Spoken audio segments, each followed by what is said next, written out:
आप सबका एक बार फिर से आपके अपने यूट्यूब चैनल में मैं अभिषेक जैन आप सभी लोगों का वेलकम करता हूं। चलिए एक बार देख लेते हैं फटाफट से। और आज काफ़ी लोगों को नहीं पता था कि क्लास होने वाली है। संडे है, बट संडे है तो संडे है क्या करें, क्लास लेना आवश्यक है क्योंकि काफ़ी दिन से क्लास नहीं ली थी और अभी क्लास स्टार्ट करी। तो मैंने सोचा आज ज़्यादा नहीं, हम लोग सिर्फ आधा घंटा पढ़ेंगे जिससे कि हमारा ये जो चैप्टर है ये कंप्लीट हो सके। ठीक है, तो आज की जो क्लास रहने वाली है सिर्फ और सिर्फ इस चैप्टर को कंप्लीट करने के हिसाब से रखे है हमने ये क्लास। तो सभी लोग फटाफट से क्लास में आ जाएंगे। चलिए 2 से 3 मिनट ही हम लोग वेट करने वाले हैं, जब तक जो कल हमने पढ़ा था उसको थोड़ा सा रिवाइज कर लेते हैं कि कल हमने क्या क्या चीज़ पढ़ी थी। कल हमने जो जो चीज़ पढ़ी थी वो फटाफट से एक बार रिवाइज कर लेते हैं। देखिए कल हमने क्या पढ़ा था, डीजल पावर प्लांट और गैस पावर प्लांट के बारे में पढ़ लिया था। डीजल पावर प्लांट बेसिकली क्या करता है कि डीजल पावर प्लांट में हम लोग डीजल इंजन चलाते हैं और उस इंजन से हम लोग इलेक्ट्रिसिटी पैदा करते हैं। तो ये था हमारा डीजल पावर प्लांट का। चलिए वंश छिपा आ चुका है, गुड मॉर्निंग वंश, अभिषेक आ चुका है। ठीक है, तो डीजल पावर प्लांट से दोस्तों हमने क्या किया था, डीजल पावर प्लांट की मदद से हम लोगों ने डीजल इंजन चलाया था। इंजन घूमेगा, इंजन से जैसे पहिया घूम सकते थे उसी प्रकार हमने पहिए की जगह टरबाइन कनेक्ट करके टरबाइन को घुमा रहे थे, तो वो डीजल पावर प्लांट हो गया। गैस पावर प्लांट में अंदर नेचुरल गैस, ठीक है, जो हवा में कोई अलग से गैस नहीं होती, गैस पावर प्लांट में जो नेचुरल एयर है उसे कंप्रेस करके गर्म करके हम उसे गैस टरबाइन पे दे देते और फिर टरबाइन घूमती थी तो मेरा उससे अल्टरनेटर घूम के बिजली पैदा कर देता था। इतनी चीज़ें हम लोगों ने कल की क्लास में देख ली थी। चलिए जो भी क्लास में एक बार कमेंट करके इंडिकेट कर देगा कि वो क्लास में आ चुका है। अब हम लोग बात करेंगे नेक्स्ट, जो हमारा लास्ट पावर प्लांट है इस चैप्टर का, न्यूक्लियर पावर प्लांट। ठीक है, अगला है हमारा न्यूक्लियर पावर प्लांट। दोस्तों ये एक बहुत ही ज़्यादा इंपॉर्टेंट चैप्टर है। ठीक है, बहुत ज़्यादा, यानी कि सबसे बेस्ट अगर मैं कहूँ अभी की इलेक्ट्रिसिटी को डिमांड को पूरा करने के लिए अगर हम किसी पावर प्लांट का इस्तेमाल कर सकते हैं तो वो है न्यूक्लियर पावर प्लांट। कल हमने फिजन और फ्यूजन के बारे में पढ़ लिया था। ठीक है, हमने 2 चीज़ें पढ़ी थी कल की क्लास में, विखंडन और संलयन। विखंडन और संलयन, तो नाभिकीय विखंडन तो किसमें होता है, जो न्यूक्लियर बम होता है, और नाभिकीय संलयन किसमें होता था, सूर्य की ऊर्जा जो होती है वो नाभिकीय संलयन के द्वारा होती है। ये चीज हमने पढ़ ली थी। यूरेनियम, थोरियम, प्लूटोनियम, इसके बारे में भी हमने कल की क्लास में देख लिया था। अब आज हम लोग देखेंगे न्यूक्लियर पावर प्लांट के बारे में। ठीक है, तो जल्दी से फटाफट से जो जो क्लास में आ गया है, हाय हेलो गुड मॉर्निंग जो भी विश करना है तो मुझे पता पड़ सके कि कौन कौन क्लास में आ चुका है।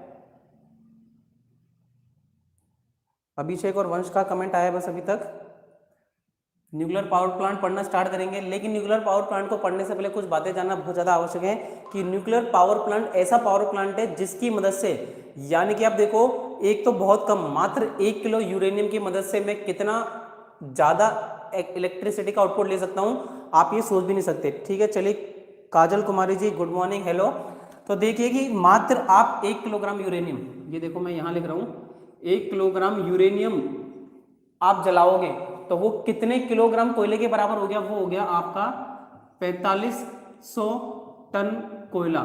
लेकिन ये कोयला भी कौन सा, हाई ग्रेड का। ठीक है, सबसे उच्च क्वालिटी का कोयला अगर आप 4500 टन जलाते हो तब जाके आपको 1 किलो यूरेनियम के बराबर आउटपुट मिलेगा। तो आप सोच सकते हो कि मात्र मैंने 1 किलो यूरेनियम का इस्तेमाल करा और मुझे इतनी ज़्यादा एनर्जी मिल गई, तो हम कितने ज़्यादा। देखिए सबसे पहले 4500 किलोग्राम कोयले को लाने ले जाने के लिए, ठीक है, लाना पड़ेगा, उसके लिए व्यवस्था अलग करो, उसको पल्वराइज करना है, चूरा करना है, उसके लिए स्टोरेज प्लांट बनाओ, कितनी सारी प्रॉब्लम है, कितनी सारी कॉस्ट लग गई। और यहाँ मात्र 1 किलो यूरेनियम, जिसको लाने में भी कोई आसानी दिक्कत नहीं है, बहुत ही आसानी से हम यूरेनियम को लेके आ सकते हैं। CB Naidu ji good morning. चलिए काजल कुमारी जी और नायडू जी आप कहाँ से, एक बार कमेंट करके जरूर बताएं। यहाँ हमारे यूट्यूब चैनल पे ITI इलेक्ट्रीशियन की क्लास रेगुलर चलाई जा रही है दोस्तों, बोर्ड पे मतलब हम लोग पढ़ा रहे हैं यहाँ पे। आज जो हमारा पहला चैप्टर खत्म होने वाला है इलेक्ट्रिसिटी जनरेशन का, इससे पहले भी लास्ट ईयर भी हमने क्लासें कवर करवाई थी जिसमें हमने सारा सिलेबस कंप्लीट कराया था। तो उस वीडियो का जो वीडियोस थी पुरानी प्लेलिस्ट, उनका डिस्क्रिप्शन में मैं लिंक प्रोवाइड करा दूंगा, और 3 वीडियोस ऑलरेडी कवर हो चुकी है तो वो भी आप हमारे चैनल पर जाके देख सकते हैं। गुड मॉर्निंग लक्ष्य, ओके। चलिए काजल कुमारी जी बिहार से हैं, कल हमारे एक और चौरसिया जी भी बिहार से आए थे, धर्मेंद्र चौरसिया जी। चलिए काफ़ी अच्छा लगा, स्वागत है आपका CB नायडू जी और काजल कुमारी जी। अंकित शर्मा सिंह, राम राम अंकित जी। चलिए अंकित जी भी आज 2 से 3 बच्चे नए जुड़े हैं चैनल पे, तो सभी लोग फटाफट से देखेंगे। तो 1 किलोग्राम यूरेनियम को जलाने से हम लोगों को 4500 टन कोयले के बराबर एनर्जी मिलती है, प्लस इसका आवागमन यानी कि परिवहन बहुत ज़्यादा आसान हो जाता है। तो इस तरह से हम देखें तो यूरेनियम काफ़ी ज़्यादा फायदेमंद करता है, यानी कि न्यूक्लियर एनर्जी से मुझे बहुत फायदा मिलता है। सुकांत सरकार जी। चलिए सुकांत सरकार जी का बहुत बहुत स्वागत है। अंकित सिंह, जो भी आज नए बच्चे हैं उनका बहुत बहुत वेलकम करते हैं। आप लोग एक बार पूरी क्लास लेके देखें, ठीक है, उसके बाद हम लोग बात करेंगे कैसे कि हमारा सारा प्रोग्राम चल रहा है। अभी थोड़ा सा हम क्लास लेते हैं। क्लास कितने बजे से? रोज 10 बजे से रहता है। सभी को बताना चाहूंगा डेली 10 बजे से लाइव क्लास है। आज हमारा चौथा दिन है क्लास का। चलिए, और जिसने भी अभी तक, सभी लोग 11 जने लाइव हैं, लेकिन अभी तक किसी ने भी वीडियो को लाइक नहीं कराया, तो फटाफट से सभी लोग वीडियो को लाइक कर देंगे। चलिए, अब थोड़ा सा बातें करेंगे। अभी आप लोग 10 मिनट रुक जाएं, मात्र 10 मिनट रुक जाएं। मैं अपनी क्लास, अपना जो आज का टॉपिक मैंने स्टार्ट करा है वो एक बार हम लोग पढ़ लेते हैं, ठीक है, एक बार उसे पढ़ लेते हैं, इसके बाद हम लोग बात करेंगे। चलिए, अब हम बात करेंगे न्यूक्लियर पावर प्लांट। ये पूरा न्यूक्लियर पावर प्लांट का डायग्राम है। तो जिन बच्चों ने डेली क्लास ले रहे हैं उनको ये चीज पता है, टरबाइन घूमेगी तो उससे अल्टरनेटर घूमेगा, अल्टरनेटर घूमेगा तो बिजली पैदा हो जाएगी। फिर अल्टरनेटर की टरबाइन की जो स्टीम आएगी, भाप, वो कंडेंसर में चली जाएगी और कूल होके दोबारा से मुझे हीट एक्सचेंजर में मिल जाएगी। इतनी चीजें। लेकिन हमारे को जो दो चीज समझनी है वो है न्यूक्लियर रिएक्टर और हीट एक्सचेंजर। ये क्या चीज है, इतनी सी चीज हमें समझनी है। चलिए, त्रिवेंद्र कुमार जी गुड मॉर्निंग। सभी लोग यहाँ देखेंगे। तो न्यूक्लियर रिएक्टर और हीट एक्सचेंजर क्या होता है, और न्यूक्लियर एनर्जी के थ्रू मैं बिजली को किस तरह से पैदा करता हूँ, ये चीज हमें बेसिकली समझनी है। तो देखिए क्या है, ये है न्यूक्लियर रिएक्टर। इसके अंदर क्या होता है, फ्यूल। इसके अंदर दोस्तों न्यूक्लियर फ्यूल होता है। इसके बाद में अगर बात करूं, मॉडरेटर यानी कि मंदक होता है। और इसके अंदर होती है कंट्रोल रॉड, ठीक है, इसके अंदर क्या होती है, कंट्रोल रॉड। अब देखिए क्या होता है कि इसके अंदर फ्यूल रखा है, मानो यूरेनियम रखा हुआ है, ठीक है, यूरेनियम। अपन यहां देख लेते हैं कि यूरेनियम रखा होता है। अब यूरेनियम के ऊपर क्या, न्यूट्रॉनों की बौछार करी जाती है। लेकिन न्यूट्रॉनों की बौछार बहुत तेज होती है। अगर न्यूट्रॉनों की बौछार बहुत तेज होगी तब यूरेनियम क्या है, नाभिकीय विखंडन की प्रक्रिया है। तो इसमें एटम्स फैलते जाते हैं, चेन रिएक्शन होती है, जिसकी वजह से गर्मी पैदा होती है, बहुत ज्यादा ऊष्मा उत्पन्न होती है। अब ये तो मेरा यूरेनियम हो गया। इस पे मैंने क्या करा, मैंने बहुत सारे न्यूट्रॉन छोड़े, ठीक है, मैंने बहुत सारे न्यूट्रॉन, प्रोटॉन, इलेक्ट्रॉन, कल वाली क्लास में हमने कवर करवा दिया था, आप वहां जाके देख सकते हैं। Good morning Tanzeel. चलिए, सभी को गुड मॉर्निंग। तो न्यूट्रॉन हमने वहां, न्यूट्रॉन, इलेक्ट्रॉन, प्रोटॉन हमने पढ़ लिया था। कल ट्रिक भी पढ़ी थी, ठीक है, ईंट पर नाचे वाली ट्रिक, आई होप सबको याद होगी। अब इस पर न्यूट्रॉन की बौछार करी जाती है। लेकिन न्यूट्रॉन की बौछार अगर मैं बहुत ज्यादा तेज करूंगा तो इसकी रिएक्शन जो है ना, ये बहुत तेजी से फैलेंगे, और इतनी तेजी से फैलेंगे कि हम इसे कंट्रोल नहीं कर सकते। इसे कंट्रोल करना बहुत ज्यादा मुश्किल हो जाता है। फिर क्या है, ब्लास्ट हो जाता है, ठीक है ना, न्यूक्लियर बॉम्ब ब्लास्ट हो जाता है। तो अब देखो एक चीज आती है मंदक, जिसे मैं क्या कहता हूं, मंदक यानी कि मॉडरेटर। तो मॉडरेटर का काम क्या होता है, ये बने होते हैं ग्रेफाइट के। सबसे पहली चीज देखेंगे, मंदक है, ये ग्रेफाइट के बने होते हैं। अब ग्रेफाइट के बने होते हैं तो क्या होता है कि ये न्यूट्रॉनों को एब्जॉर्ब कर लेते हैं। ग्रेफाइट की प्रॉपर्टी क्या होती है, ग्रेफाइट या कैडमियम, दो चीज के बने होते हैं। हम यहाँ कैडमियम भी लिख लेते हैं, ये दोनों क्वेश्चन आपके एग्जाम में आएंगे। अभी मैं बताऊंगा कि कैडमियम और ग्रेफाइट का काम क्या है, ये न्यूट्रॉन को एब्जॉर्ब कर लेता है, ये न्यूट्रॉनों को एब्जॉर्ब कर लेता है। तो जो इस पर न्यूट्रॉन गिरते हैं ये उसे एब्जॉर्ब कर लेता है। तो ये हो गया आपका मंदक का काम, ठीक है, क्योंकि इसके अंदर जो फ्यूल है ये यूरेनियम फ्यूल है, इसकी चेन रिएक्शन स्टार्ट हो जाएगी। एक बार जैसे आपने न्यूट्रॉनों की बौछार कराई, अब यानी कि मेरे को तेज अगर न्यूट्रॉन दूंगा तो ये चेन रिएक्शन बहुत लंबी होगी और मेरा ब्लास्ट होने की संभावना है। तो मुझे धीरे से न्यूट्रॉन देने हैं। तो न्यूट्रॉन को धीरे करने के लिए हम लोगों ने किसका इस्तेमाल कर लिया दोस्तों, मंदक का इस्तेमाल कर लिया।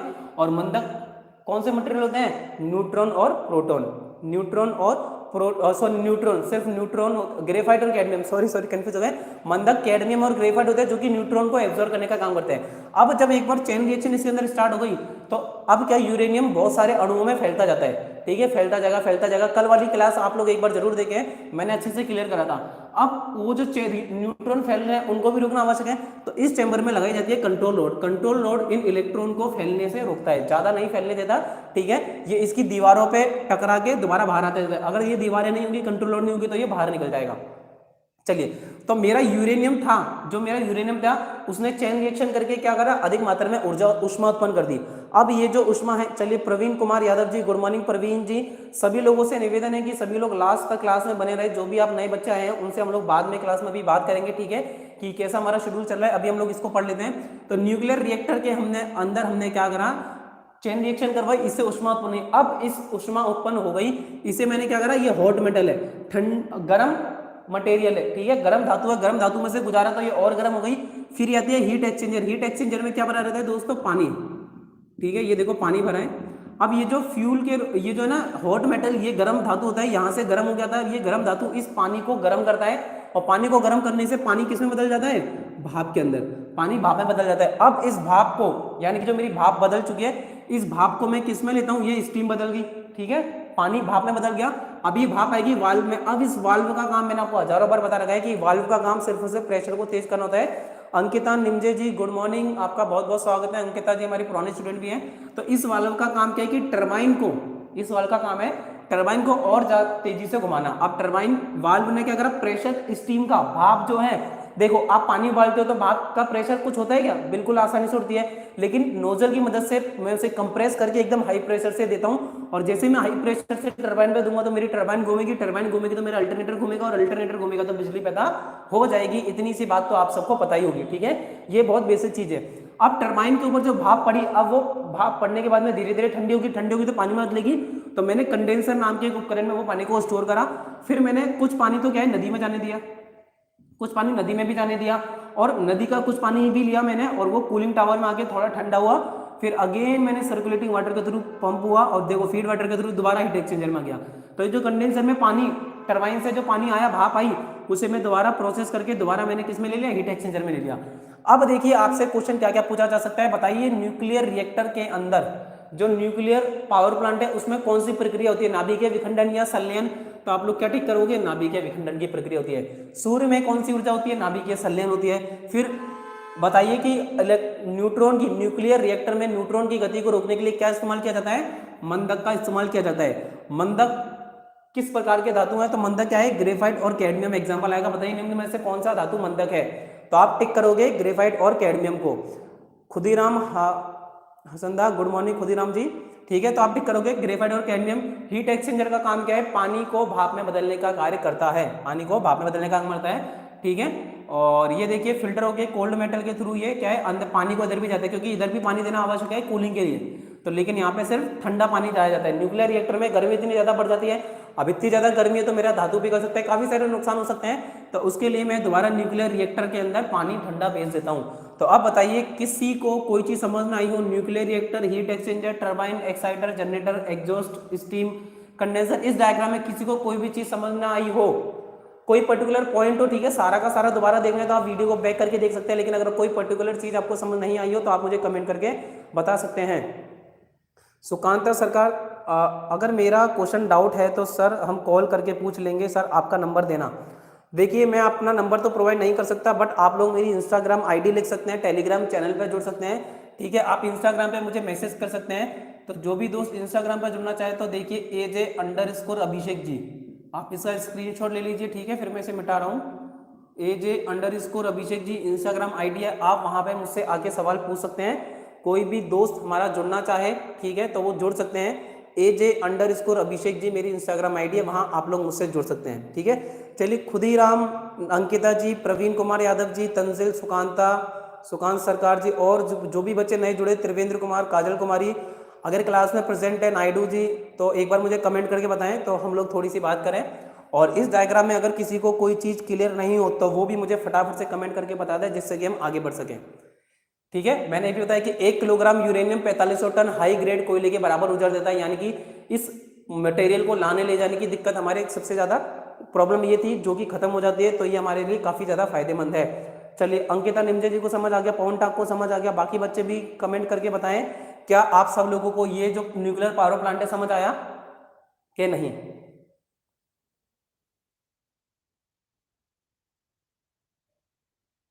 चलिए वंश, तंजिल, सभी बच्चों का कमेंट आ रहा है, Abhishek ji okay very good. चलिए और आप लोग क्या करें, जैसे ही मेरी क्लास खत्म होती है तो क्लास से भी एक बार पढ़ेंगे, तब आपके काफ़ी चीज़ें अच्छे से समझ आएगी।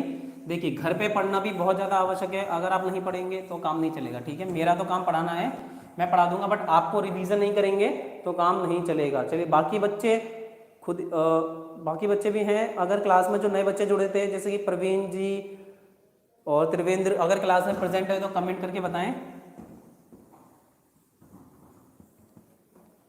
चलिए राज यादव, कौन सा चैप्टर चल रहा है, electrical power generation, electrical power generation का चैप्टर चल रहा है राज, ठीक है। ITI इलेक्ट्रीशियन का कोर्स हमारे यूट्यूब चैनल पे कंटिन्यूसली चल रहा है, 4 दिन हो चुके हैं और आज हमारा ये चैप्टर खत्म होने वाला है। बोर्ड पे हम लोग पढ़ा रहे हैं काफ़ी अच्छे से, तो आप लोग अगर डेली क्लास अटेंड करना चाहते हैं तो रोज़ 10 बजे आपको हमसे जुड़ना पड़ेगा यूट्यूब पे लाइव, हमारे चैनल पे बेल आइकन पे क्लिक कर दे, ताकि जैसे हमारी वीडियो है तो आपको नोटिफिकेशन मिल जाया करेगा। रोज़ 10 बजे हमारी क्लास चलती है। अब बात करेंगे लाभ और हानि। न्यूक्लियर पावर प्लांट तो हमने पढ़ लिया, लेकिन इसके लाभ और हानि के बारे में डिस्कस करना भी बहुत ज़्यादा जरूरी है। तो सबसे पहले देखेंगे इसका लाभ क्या है कि समान आकार के पावर प्लांट की तुलना में ये कम स्थान घेरता है।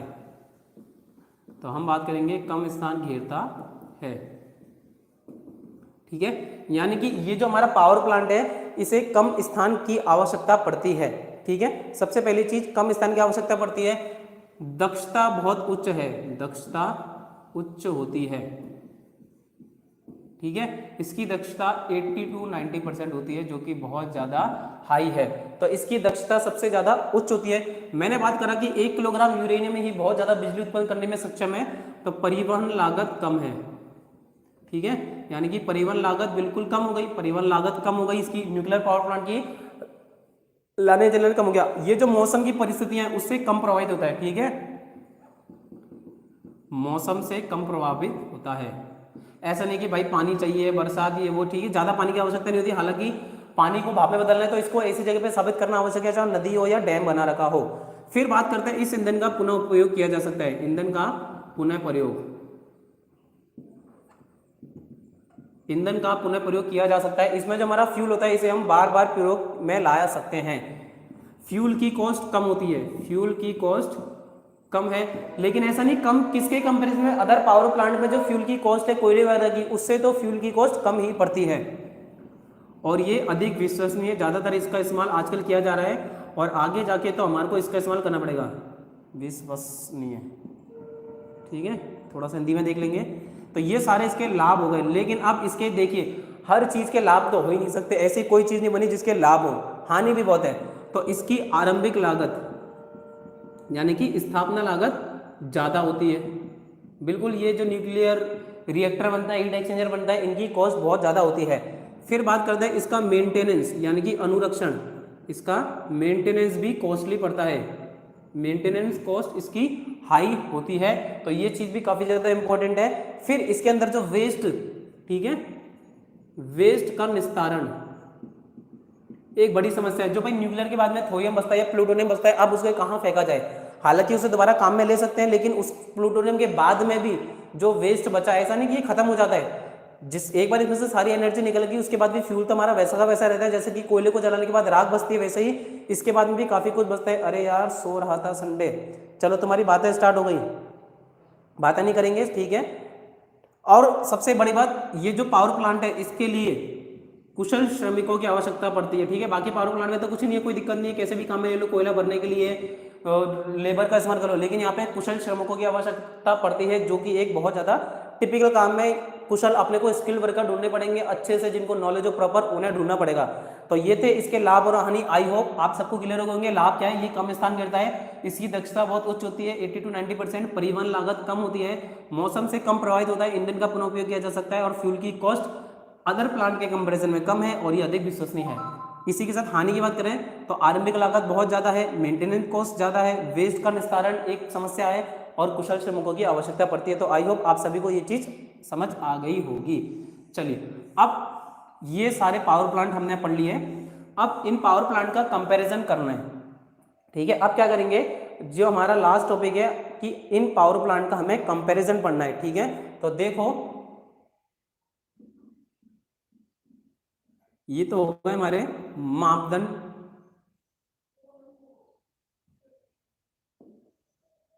ठीक है, सबको क्लियरली विजिबल होगा, ये हमारे मापदंड हो गए। अब हम किस किस पावर प्लांट का करेंगे, तो सबसे पहले हम लोग लिखेंगे थर्मल पावर प्लांट, इसके बाद आएगा अपना हाइड्रो पावर प्लांट, ठीक है। हाइड्रो पावर प्लांट के बाद में लास्ट अपना आएगा न्यूक्लियर पावर प्लांट। अब सब लोग रिलेट करते हुए चलेंगे, जो भी हमने अभी तक पढ़ा है वो एक तरह से समझ लीजिए अपना पूरा यहाँ पे रिवाइज हो जाएगा, पूरा का पूरा हमारा रिवाइज हो जाएगा। तो सबसे पहले बात करेंगे सोर्स यानी कि फ्यूल। तो थर्मल पावर प्लांट में क्या काम में आता है, कोयला। थर्मल पावर प्लांट में क्या काम आता है, सभी लोग एक बार क्लास में दिखा देंगे कौन कौन प्रेजेंट है फटाफट से, और जिसने भी अभी तक वीडियो को लाइक नहीं करा था फटाफट से लाइक कर देंगे। चलिए सभी लोग, सर थोड़ा स्लो, ओके सॉरी, थोड़ा सा स्लो पढ़ाते हैं ठीक है, कोशिश करेंगे बिल्कुल स्लो पढ़ाने की। बाकी लोग भी कमेंट करके बता दें कौन कौन प्रेजेंट है। अभिषेक, वंश, अंकिता जी प्रेजेंट है क्लास में, दोनों ज्योति क्लास में नहीं आई हैं, शायद उनको लगा होगा संडे की वजह से क्लास नहीं है। तंजिल, पवन,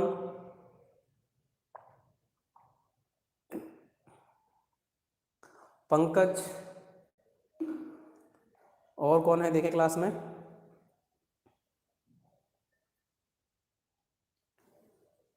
अभी कौन कौन प्रेजेंट है फटाफट से कमेंट करके बताइए। काजल कुमारी जी हैं,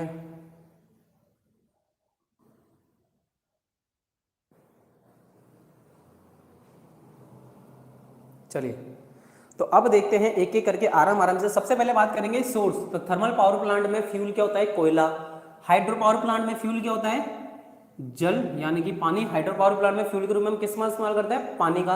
अगर बात करें न्यूक्लियर पावर प्लांट की, तो न्यूक्लियर पावर प्लांट में फ्यूल के रूप में हम लोग किसका इस्तेमाल करेंगे? यूरेनियम का। किसका इस्तेमाल करेंगे? यूरेनियम का। आई होप आपको ये चीज तो क्लियर है। कोयला थर्मल पावर प्लांट में, हाइड्रो पावर प्लांट में वाटर, और न्यूक्लियर पावर प्लांट में जल का इस्तेमाल करते हैं। प्रदूषण की अगर हम बात करते हैं, ठीक है, प्रदूषण यानी कि पॉल्यूशन किस पावर प्लांट में होता है?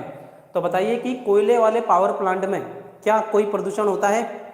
बिल्कुल, राख और हीट इससे निकलती है, धुआं निकलता है तो होता है। क्या हाइड्रो पावर प्लांट यानी कि जो पानी वाला पावर प्लांट है उसमें किसी प्रकार का प्रदूषण होता है? बिल्कुल भी नहीं होता। क्यों? क्योंकि पानी से कोई प्रदूषण नहीं हो रहा। यूरेनियम से निकलता है, बिल्कुल, यहाँ देखिए हीट उत्पन्न होती है तो गैसें निकलती है, प्लस इसका जो फ्यूल है उसको दबाना पड़ता है। तो जी हाँ, न्यूक्लियर पावर प्लांट में भी हमारा फ्यूल का प्रदूषण होता है, प्रदूषण होता है न्यूक्लियर पावर प्लांट के अंदर भी। एफिशिएंसी की बात करें यानी कि दक्षता की बात करते हैं, तो मैंने आपको पहले बता दिया था कोयले के पावर प्लांट में बहुत कम दक्षता होती है। तो हम बात करेंगे ज़्यादा से ज़्यादा, देखिए इसकी 35 से 40% इसकी एफिशिएंसी होती है थर्मल पावर प्लांट की। चलिए, नायडू जी भी प्रेजेंट है। तो थर्मल पावर प्लांट की एफिशिएंसी 35 से 40% होती है। वहीं अगर हाइड्रो पावर प्लांट की बात करें तो इसकी लगभग 80% होती है, 80% होती है। लेकिन जो यूरेनियम न्यूक्लियर पावर प्लांट है इसकी एफिशिएंसी किससे ज़्यादा होती है? थर्मल से ज़्यादा होती है। थर्मल पावर प्लांट से ज़्यादा इसकी एफिशिएंसी रखी जाती है। ठीक है, ये चीज़ समझ आई। अब अगला पॉइंट है हमारा स्थान। स्थान की अगर मैं बात करूं तो अब मायने की थर्मल पावर प्लांट को कहां सेलेक्ट करूंगा? जहां पे जल व कोयले की व्यवस्था हो, जहां पे मुझे पानी उपलब्ध हो और जहां पे कोयला उपलब्ध हो, वहीं पे मैं मेरा थर्मल पावर प्लांट बनाऊंगा। कोयला आसानी से उपलब्ध हो यानी कि जहां ट्रेन के साधन हो और पानी उपलब्ध हो। फिर हाइड्रो पावर प्लांट में जहां जल उपलब्ध हो, जहां पर जल उपलब्ध हो वहां मैं मेरा हाइड्रो पावर प्लांट बनाऊंगा, सीधी सी बात है। फिर न्यूक्लियर पावर प्लांट की, तो न्यूक्लियर पावर प्लांट का इस्तेमाल आप एक चीज हमेशा ध्यान रखिए, आबादी से दूर, यानी कि जहां रिहायशी इलाका है उससे दूर बनाया जाता है, क्योंकि यहाँ क्या है, थोड़ा बहुत रेडिएशन तो ये फैलाता है। तो जहां भी रिहायशी इलाका है कम से कम उससे 8 से 10 किलोमीटर दूरी पर इस पावर प्लांट को बनाया जाता है। अब बात करते हैं प्रारंभिक लागत यानी कि स्थापना लागत। स्थापना लागत की अगर मैं बात करूं तो थर्मल पावर प्लांट की स्थापना लागत कम होती है। स्थापना लागत कम है, इसकी ऑपरेटिंग कॉस्ट कम है। हाइड्रो पावर प्लांट की स्थापना लागत सबसे ज्यादा, हाइड्रो पावर प्लांट की स्थापना लागत सबसे ज्यादा होती है और इसकी कॉस्ट में अगर बात करूं तो थर्मल से ज्यादा, थर्मल से ज्यादा, लेकिन हाइड्रो पावर प्लांट से कम। थर्मल से ज्यादा और हाइड्रो से कम होती है, यानी कि इसकी बीच की होती है, ज्यादा तो होती है लेकिन थर्मल से ज्यादा और हाइड्रो पावर प्लांट से कम होती है। ये सारी चीजें आपको समझ आ रही है ना? ठीक है, ऐसा तो नहीं बोर लग रहा है। फिर इसकी मेंटेनेंस कॉस्ट, मेंटेनेंस कॉस्ट की अगर मैं बात करूं तो थर्मल पावर प्लांट में मेंटेनेंस कॉस्ट की मैं बात करूं तो ये बहुत ज्यादा हाई है। ठीक है, उच्च पड़ता है, मेंटेनेंस इसकी बहुत ज्यादा कॉस्टली है। लेकिन वाटर पावर प्लांट की मैं बात करूं, हाइड्रो पावर प्लांट में स्थापना मेंटेनेंस कॉस्ट कम होती है।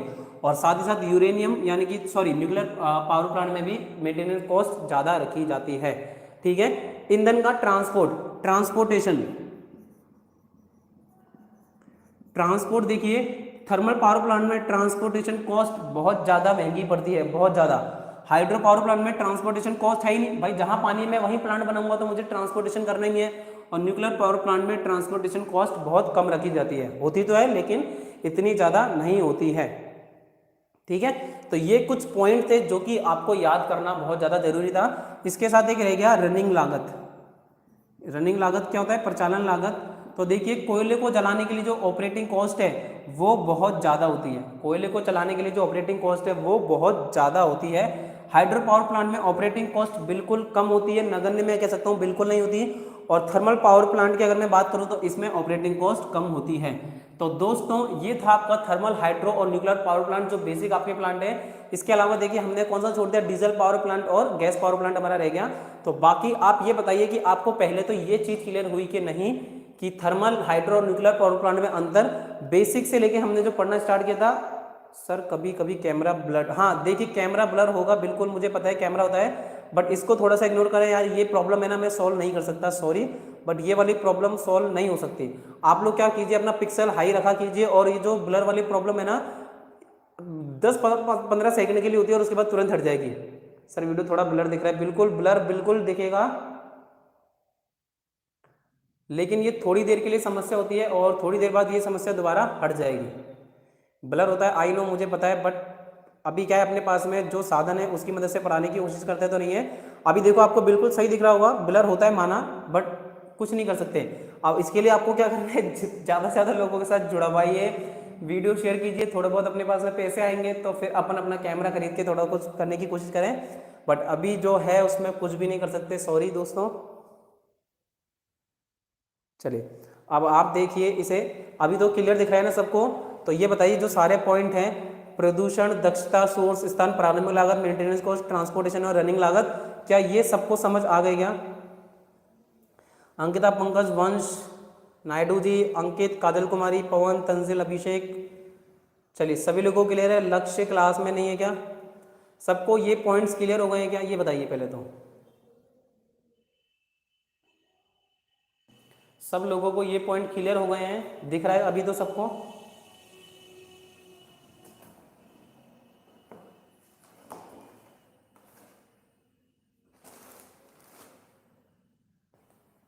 चलिए तो अब थोड़ा सा हम लोग क्या करते हैं, सवाल जवाब पूछ लेते हैं। सब लोग जो भी हैं देखिए कमेंट करके बताते जाएंगे, एक या दो ऑप्शन हम देंगे और फिर आपको उसमें कमेंट करना है, ठीक है?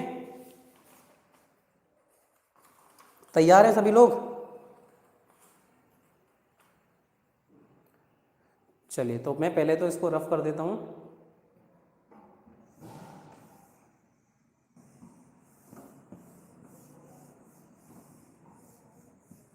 चलिए आपको बस क्या करना है, ऑप्शन के आंसर देने हैं, ठीक है? तो सबसे पहला हम क्वेश्चन पूछते हैं कि किस प्रकार के ईंधन में विस्फोट होने की संभावना है? किस प्रकार के ईंधन में विस्फोट होने की संभावना है? आंसर दीजिए। ठोस, द्रव या गैस, इन तीनों में से किस प्रकार के ईंधन में विस्फोट होने की संभावना है? ए बी सी, सॉरी 1 2 3, कौन सा ऑप्शन सही है कि किस प्रकार के ईंधन में विस्फोट होने की संभावना है? फटाफट से आंसर देंगे सभी लोग।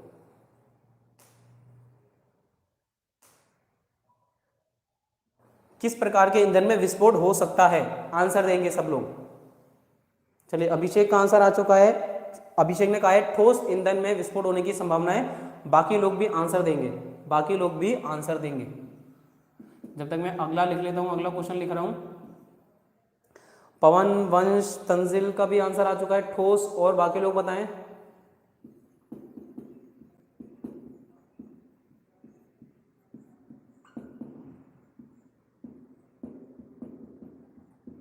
चलिए सभी लोगों का answer very good, option A बिल्कुल सही है कि ठोस ऐसा फ्यूल है जिसमें विस्फोट होने की संभावना रहती है। अगला देखिए, अगला क्वेश्चन क्या कहता है कि कौन सा पारंपरिक ऊर्जा स्रोत है? इन तीनों में से बताइए, पारंपरिक यानी कि कन्वेंशनल, काजल जी तीसरा, गैस नहीं, ठोस में विस्फोट होने की संभावना रहती है। कोयला, पेट्रोल और प्राकृतिक गैस, इन तीनों में से कौन सा पारंपरिक, मैं यहां लिख भी देता हूं, पारंपरिक ऊर्जा स्रोत कौन सा है? पारंपरिक को कन्वेंशनल भी कहते हैं। तो अब सब लोग आंसर अभी तक खत्म, अब जो आप आंसर देंगे वो देंगे मुझे पारंपरिक ऊर्जा स्रोत, कोयला, पेट्रोल या प्राकृतिक गैस, कौन सा प्राकृतिक ऊर्जा स्रोत है? हाँ, और एक चौथा ऑप्शन ये भी है कि सभी, ठीक है, हाँ ये भी ऑप्शन है। चलो अभिषेक ऐसा तो नहीं किताब लेके बैठा हुआ है? कोयला, पेट्रोल, प्राकृतिक गैस, इनमें से कौन से सभी, चार ऑप्शन है, उपयुक्त सभी भी है, तो ये बताइए कि कौन सा आपका पारंपरिक ऊर्जा स्रोत है?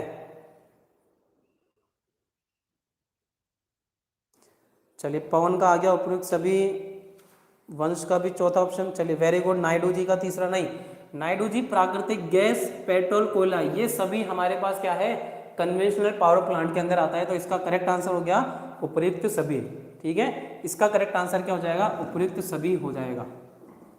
काजल कुमारी जी बिल्कुल सही, अंकिता जी ये एक दिन खत्म हो जाएंगे, बिल्कुल हाँ एक दिन खत्म हो जाएंगे और इन्हें हम लोग दोबारा उपयोग में नहीं ले सकते, इसलिए इन्हें क्या कहते हैं, पारंपरिक ऊर्जा स्रोत कहते हैं। अब बताइए अगला क्वेश्चन काफी ज्यादा आसान है।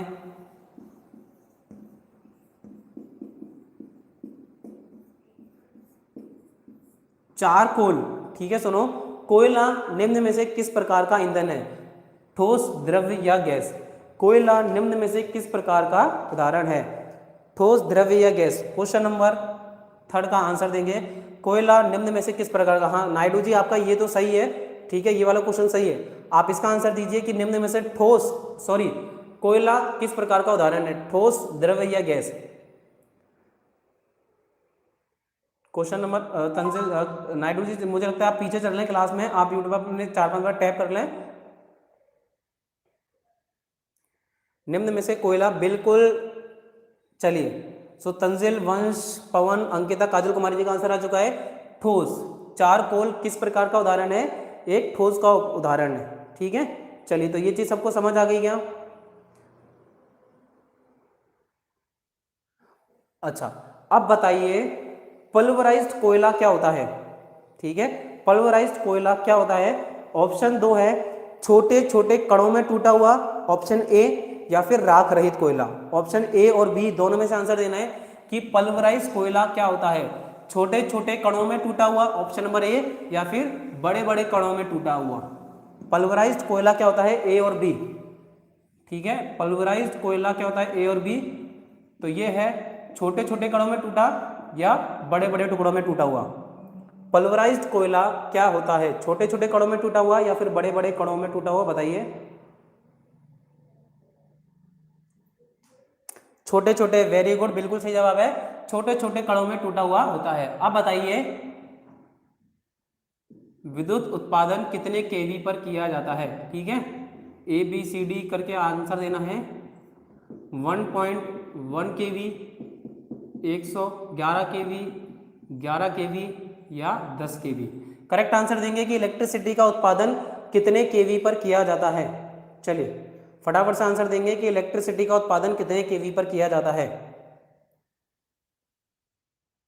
ए बी सी डी में से आंसर देना है सबको फटाफट से। अंकिता जी आपका फर्स्ट ये तो आंसर सही था 1। अब ए बी सी डी लिख के आंसर देना है, ए बी सी डी लिख के आंसर देना है।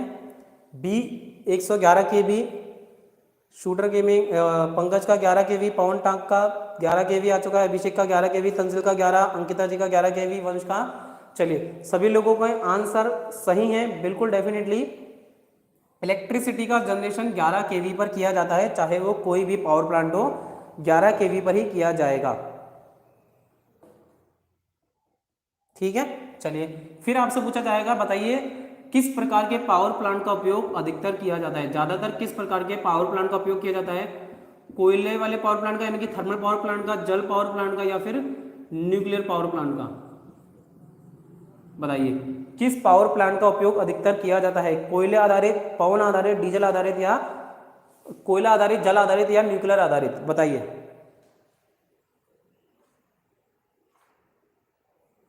किस पावर प्लांट का उपयोग अधिक किया जाता है, कोयला, जल या न्यूक्लियर। लिख के दिखा दो तो ज्यादा मजा आएगा, लिख के दिखाएंगे तो ज्यादा अच्छा लगेगा। ठीक है, जो भी बच्चा लिख के दिखाएगा तो अच्छे से मजा आएगा अपने को। जल आधारित और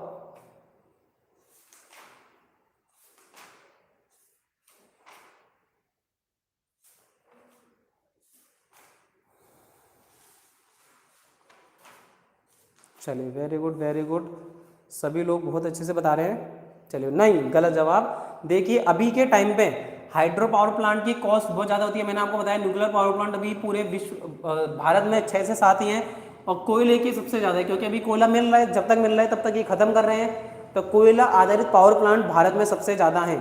अब देखिए ये तो कुछ क्वेश्चन मैंने आपको यहाँ पे करा दिए।